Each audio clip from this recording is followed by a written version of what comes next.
رأيكم في الأكلة الحلوة على السفرة الجميلة دي؟ مش متعبة خالص ومش مكلفة خالص، أكلة 2 في 1 هتعجبكم بجد.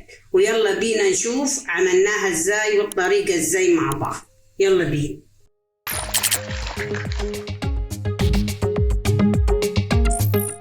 صباح الخير عليكم، ازيكم؟ عاملين ايه؟ اخباركم ايه؟ يا رب تكونوا بخير.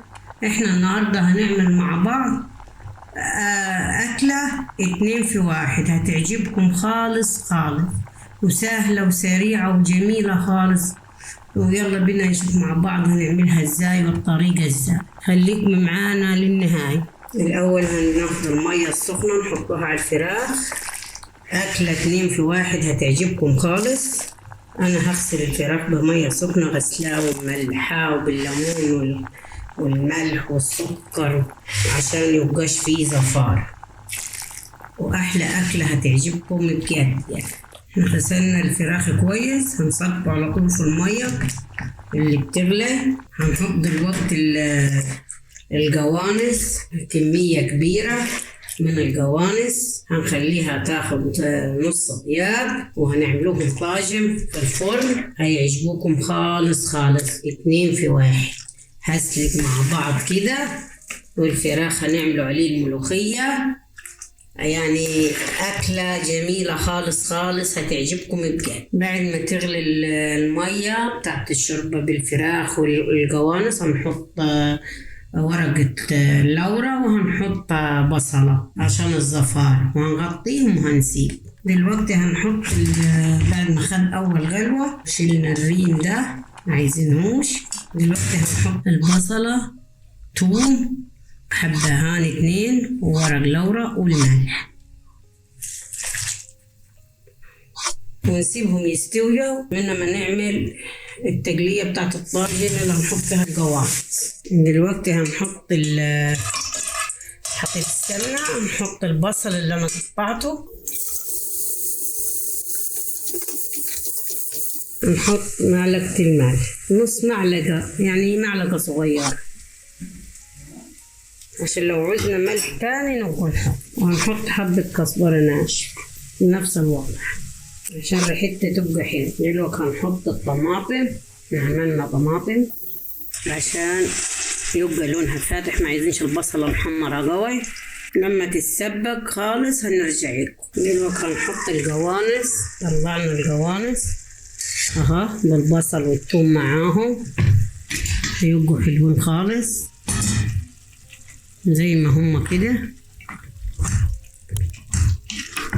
نقلبهم كويس وبعد كده نديهم غلوة ونروح نوديهم في الفرن في الطاج. اعملهم على طاجنين صغيرين. خليكم معانا نخلصهم ونرجع لكم. احنا خلصنا الفراخ وهعمل الملوخية وهنعمل رز وهنعمل لكم أكلة جميلة 2 في 1 هتعجبكم خالص. احنا حطينا نص معلقة كمون صغيرة، وحطينا شوية فلفل أسود وحبة شطة صغيرين بس، ما حطيناش أكتر من كده توابل، مش عايزين توابل كتير. هنحط حبة البطاطس ونخليهم يدوب ياخدوا غلوة، وكده هنحطهم جوا الفرن. وهنحط حبة كزبرة خضراء كده. الجوانس استوى يدوب تاخد سوى البطاطس، وهتبقى حلوة وطيبة وجميلة.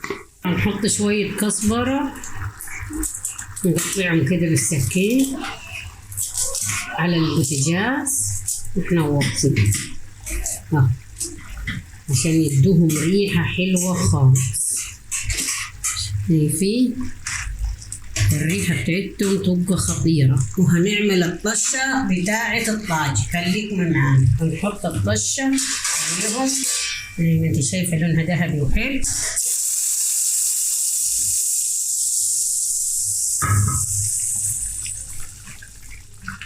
أحلى أكلة تاكليها، وأكلة اقتصادية وجميلة خالص كده.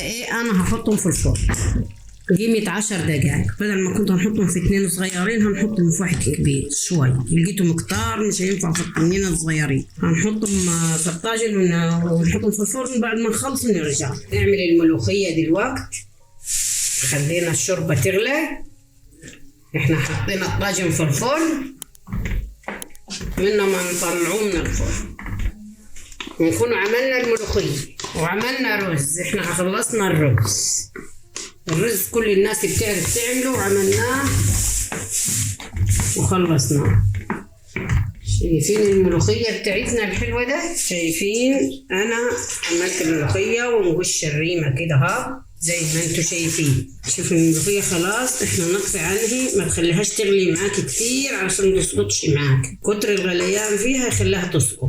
دلوقتي هنحط الطشة على الملوخية. شايفين الطشة لونها ايه؟ جميل. ايه رأيكم؟ ريحتها خطيرة خطيرة روعة. هنجيب الطاجن من الفرن ونحمر الفراخ ونشوف مع بعض على السفرة. شايفين حمرنا الفراخ وعملنا الملوخية.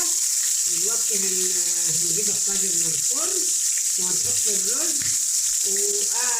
واثنين في واحد، أكلة سريعة وتكفي 10 أفراد مش 4 أفراد. يعني الطاجن كمان فيه بركة كتير. ايه رأيكم؟ خلصنا الأكلة الجميلة. شايفين الطاجن الحلو الجميل ده، والفراخ المحمر ده، والرز وملوخية وسلطة، وأكلة حلوة واقتصادية. يا ريت يا جماعة اللي يعجبوا الفيديو بتاعنا يعمل لنا لايك وشير واشتراك، ونشوفكم على خير بإذن الله.